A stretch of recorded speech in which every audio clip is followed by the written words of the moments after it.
नमस्ते, मेरा नाम डॉक्टर अमन रस्तोगी है। मैं एमसीएच कैंसर सर्जन हूं और करंटली मैं मणिपाल ग्रुप ऑफ हॉस्पिटल्स में कंसल्टेंट। बात करेंगे छठे बहुत ही अनयूजुअल सिम्टम के बारे में, जैसे कि ब्लीडिंग होना।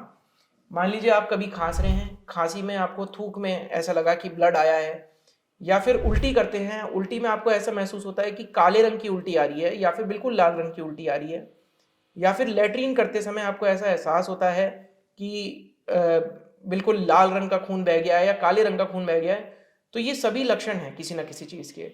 मुंह से लाल खून आने का मतलब है कि शायद हो सकता है हमारी फूड पाइप में कुछ ना कुछ हो। ज़रूरी नहीं है कि वो कैंसर की गांठ हो सकता है छोटी सी नस हो जो फट गई हो बीपी की वजह से, या फिर लिवर की बीमारी के मरीजों में अंदर जो होती हैं ब्लड वेसल्स होती हैं, उनके अंदर सूजन आ जाती है, जिनके फटने की वजह से ब्लड आने की संभावना होती है।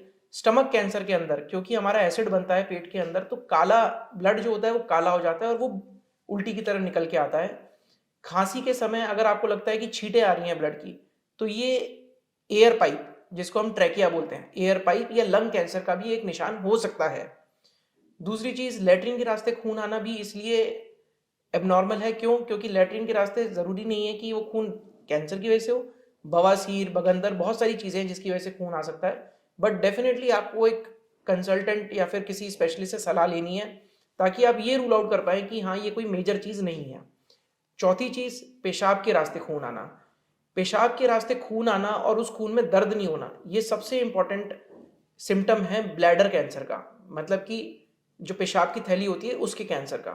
तो डेफिनेटली हमें जो भी हमारे फैमिली प्रैक्टिशनर हैं या फिर हमारे यूरोलॉजिस्ट हैं या फिर हमारे कोई भी कैंसर के डॉक्टर हैं, उनसे मिलें।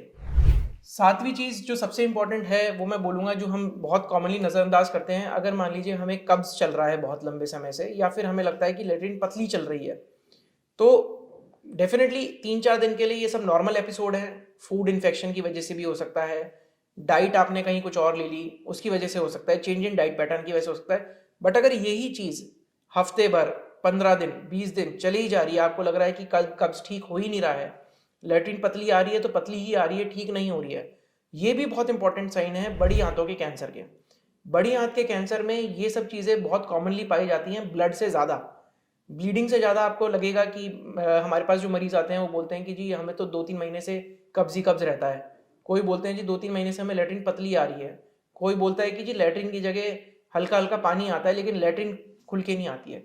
तो ये सारे ही छोटी छोटी चीज़ें हैं जो हमें गाइड करती है कि क्या बॉडी के अंदर प्रोसेस चल रहा है और क्या ये कैंसर की तरफ इशारा कर रहा है कि नहीं कर रहा।